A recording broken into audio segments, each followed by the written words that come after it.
नमस्कार। डीएल प्रथम वर्ष विषय हिंदी भाषा शिक्षण और प्रवीणता। हम लोग हमारी इकाई 5 लिखना सीखना के अंतर्गत आज बात करेंगे लेखन की विधियाँ।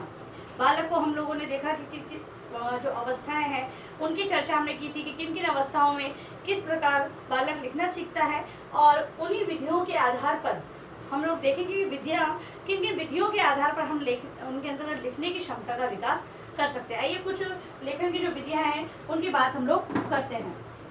पहला है रूप अनुसरण, या पहली विधि है रूप अनुसरण। रूप अनुसरण या रेखा अनुसरण विधि। रूप अनुसरण या रेखा अनुसरण विधि। इसके अंतर्गत रूप अनुसरण या रेखा अनुसरण विधि, रेखा अनुसरण विधि बहुत प्राचीन और उपयोगी विधि है। उपयोगी विधि है। इस विधि के अनुसार अध्यापक तख्ती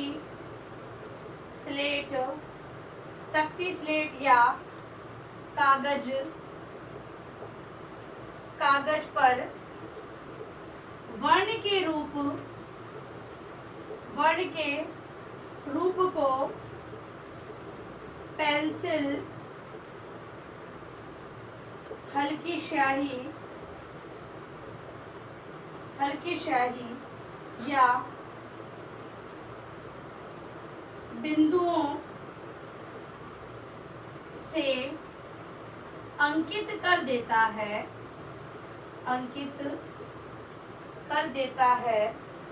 विद्यार्थी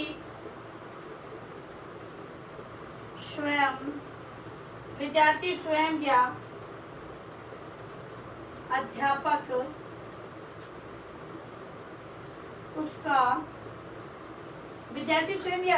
उसका हाथ पकड़कर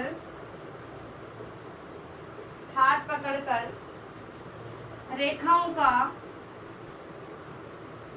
का अनुसरण करते हुए वर्ण के रूप को उभारते हैं। देखिए, सबसे पहली बात, जैसे कि क लिखना है तो इस प्रकार से क बनता है ये, ठीक है। अब या तो हल्की लाइनें लिखी होती है, बिल्कुल हल्की। अब अध्यापक है वो उनको घोटना बालकों को ऐसे सिखाता है, बालक स्वयं करते हैं, या फिर इन लाइनों के आधार पर बालक को सिखाया जाता है, ठीक है।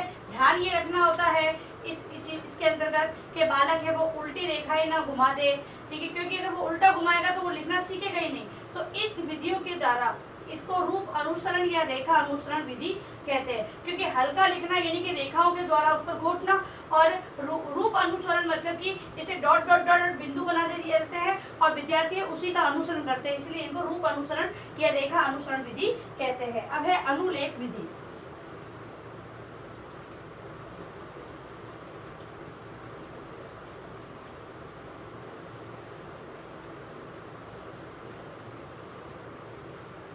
दूसरी विधि है अनुलेख विधि। इसके अंतर्गत अनुलेख विधि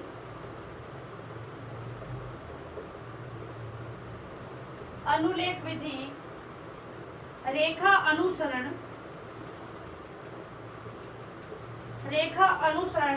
विधि का अगला क्रम है। इस विधि के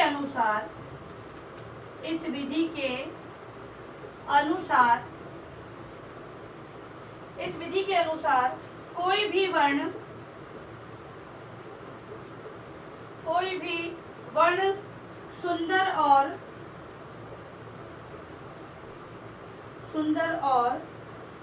मोटे लेख से लिख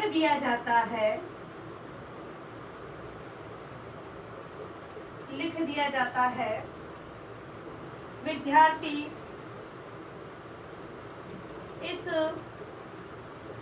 विद्यार्थी इस वर्ण को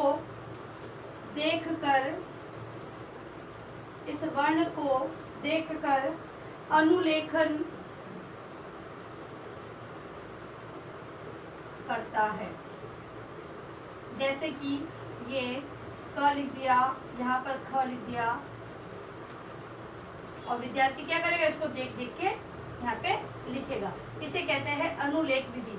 इसमें ये ध्यान रखना है कि जो विद्यार्थियों द्वारा जो लेख बनाए गए हैं, वर्ण बनाए गए हैं, वो कैसे हैं, सही है या नहीं गलत है, अध्यापक को उसका अवलोकन करते रहना चाहिए। इसके अलावा अध्यापक है, उनकी खुद की भी राइटिंग अच्छी होनी चाहिए, तभी बालक है उनके जो द्वारा लिखा गया है उसका वो अनुकरण करेंगे। इसीलिए ये ध्यान रखना है कि अध्यापक की राइटिंग अच्छी होनी चाहिए, तभी विद्यार्थी है वो सही लिख पाएगा। फिर है स्वतंत्र लेखन विधि। लास्ट विधि जो हमारी है वो है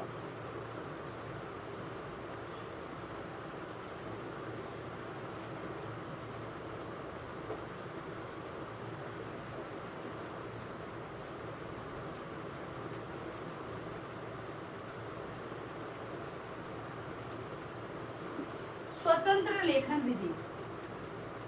स्वतंत्र लेखन विधि। अब लेखन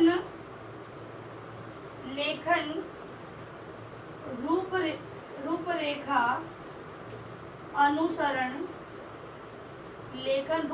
अनुसरण, अनुलेखन आदि के बाद स्वतंत्र लेखन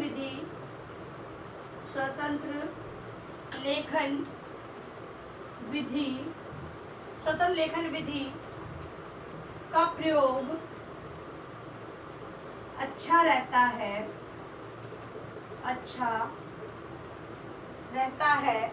इस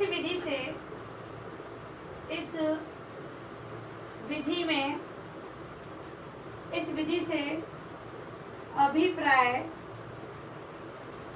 है बिना वर्ण देखे या नकल किए उसकी मानसिक चित्र छाया के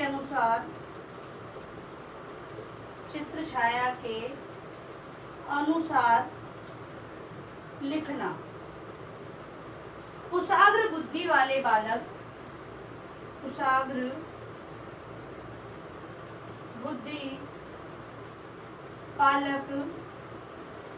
बहुत कम समय में इस विधि को अपना लेते हैं। वर्णों की ध्वनि श्रुत लेख के रूप में इन्हें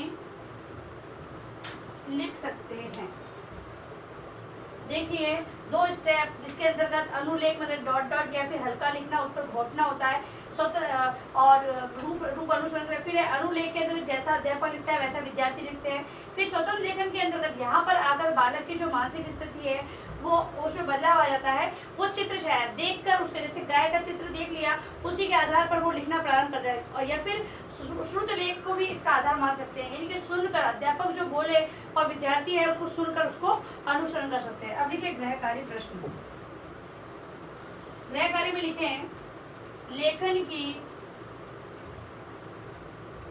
विधियां बताएं।